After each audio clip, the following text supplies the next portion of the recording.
हिमालय की ऊंचाइयों में एक झील है जिसका एक डरावना रहस्य है। इसे रूपकुंड झील कहते हैं, लेकिन बहुत से लोग इसे कंकाल झील के नाम से जानते हैं। जब बर्फ पिघलती है तो सैकड़ों मानव कंकाल देखे जा सकते हैं। वे झील के किनारे बिखरे पड़े हैं। वे कहां से आए थे, उनकी मृत्यु कैसे हुई, ये सवाल दशकों से लोगों को उलझा रहे हैं। सालों से रूपकुंड फुसफुसाहट और कहानियों का स्थान रहा है। यह रहस्य और उत्सुकता की जगह है, और अब वैज्ञानिक आखिरकार इसके रहस्यों को उजागर करने लगे हैं। रूपकुंड की कहानी सदियों पुरानी है। यह कहानी हमें दक्षिण एशिया के परिचित परिदृश्यों से भूमध्य सागर के दूर के तटों तक ले जाती है, और यह कहानी हमें अतीत को उजागर करने के लिए विज्ञान की शक्ति की याद दिलाती है। रूपकुंड झील भारतीय हिमालय में ऊंची स्थित है। यह उत्तराखंड राज्य में त्रिशूल पर्वत श्रृंखला के भीतर बसा है।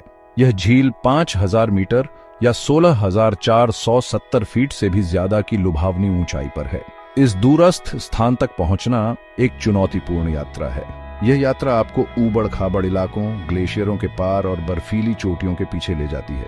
झील अपने आप में अपेक्षाकृत छोटी है, आमतौर पर व्यास में 40 मीटर से कम। साल के ज्यादातर समय यह पूरी तरह जमी रहती है। सर्दियों का बर्फ झील और उसके आसपास के इलाकों को ढक लेता है, लेकिन जब गर्मियों में बर्फ पिघलती है तो झील अपना भयानक रहस्य उजागर करती है। सैकड़ों मानव कंकाल इसके किनारे बिखरे पड़े हैं। 1942 में रूपकुंड के कंकालों को फिर से खोजा गया। हरिकिशन मधवाल नाम के एक वन रेंजर ने इस भयानक दृश्य को देखा। झील की घटती बर्फ ने कंकाल के अवशेषों को उजागर कर दिया था। इतने सारे मृतकों को समय में जमे हुए देखकर उनकी रूह कांप गई। इस खोज की खबर तेजी से फैली। इसने जिज्ञासा और अटकलें जगाई। पहले तो लोगों ने अनुमान लगाया कि कंकाल जापानी सैनिकों के थे। शायद वे द्वितीय विश्व युद्ध में एक गुप्त मिशन के दौरान मारे गए थे। हालांकि यह सिद्धांत जल्द ही खारिज कर दिया गया। हड्डियां बहुत पुरानी थी। वैज्ञानिकों ने अनुमान लगाया कि कंकाल कम से कम कई सदियों पुराने थे। रूपकुंड का रहस्य और गहरा गया था। कंकालों की शुरुआती जांच ने उत्तर से ज्यादा सवाल खड़े किए। कुछ खोपड़ियों में कुंदबल आघात के निशान दिखाई दिए। इससे अचानक और हिंसक अंत का संकेत मिलता है। क्या रूपकुंड के लोग एक घातक ओलावृष्टि में फंस गए थे, जैसा कि कुछ कहानियों में बताया गया है, या कुछ और भयावह खेल चल रहा था? सिद्धांतों की भरमार थी। कुछ लोगों ने अनुमान लगाया कि कंकाल एक राजा और उसके दल के थे जो एक दिव्य अभिशाप से मारे गए थे।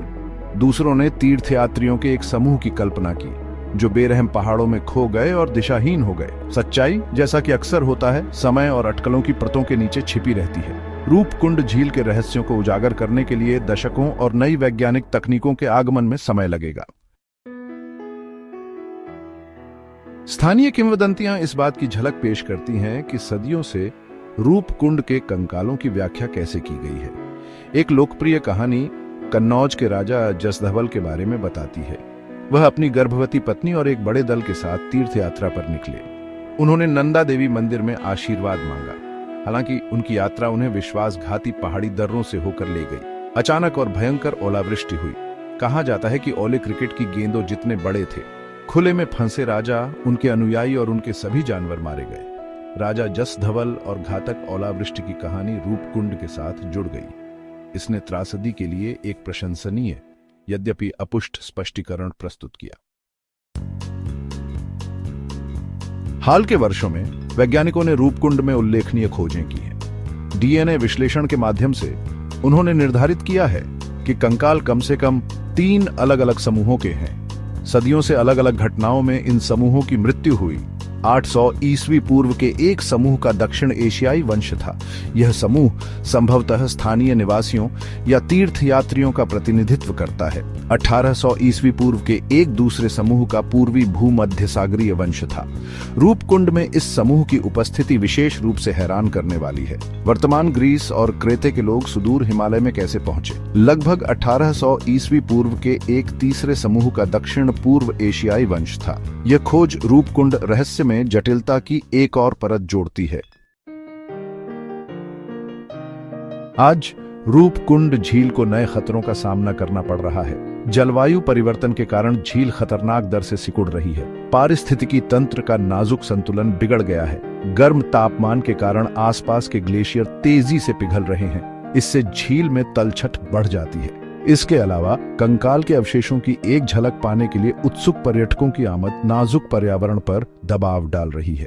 साइट की दूरदर्शिता पर्यटकों की गतिविधि पर नजर रखना और उसे विनियमित करना मुश्किल बना देती है। संरक्षणवादी रूपकुंड के नाजुक पारिस्थितिकी तंत्र पर मानव गतिविधि के प्रभाव के बारे में चिंतित हैं। रूपकुंड झील के संरक्षण के महत्व को समझते हुए अधिकारी इस अनोखी जगह की रक्षा के लिए कदम उठा रहे हैं। इस क्षेत्र को पर्यावरण पर्यटन स्थल के रूप में विकसित करने के प्रयास चल रहे हैं। इस दृष्टिकोण का उद्देश्य संरक्षण के साथ पर्यटन को संतुलित करना है, पर्यटकों के प्रवाह को प्रबंधित करने और पर्यावरणीय प्रभाव को कम करने के लिए कड़े नियम लागू किए जा रहे हैं। स्थानीय समुदायों को संरक्षण के प्रयासों में शामिल किया जा रहा है, यह मानते हुए कि वे इस प्राकृतिक और सांस्कृतिक खजाने के संरक्षक हैं। रूपकुंड झील हिमालय की रहस्यमय कंकाल झील मोहित और उत्सुक बनाती रहती है। जबकि हाल ही में हुई वैज्ञानिक खोजों ने कंकाल के अवशेषों की उत्पत्ति और समय सीमा पर प्रकाश डाला है, फिर भी कई प्रश्न अनुत्तरित हैं। सदियों से अलग अलग भौगोलिक स्थानों के व्यक्तियों की उपस्थिति, प्राचीन यात्रा मार्गों, सांस्कृतिक अंतःक्रियाओं और मानव अन्वेषण की प्रकृति के बारे में उत्सुकतापूर्ण प्रश्न उठाती है। जैसे जैसे वैज्ञानिक रूपकुंड के रहस्यों में गहराई से उतरते हैं, झील हमारी दुनिया की परस्पर जुड़ाव और वर्तमान तक पहुंचने और उसे छूने के लिए अतीत की स्थायी शक्ति की मार्मिक याद दिलाती है।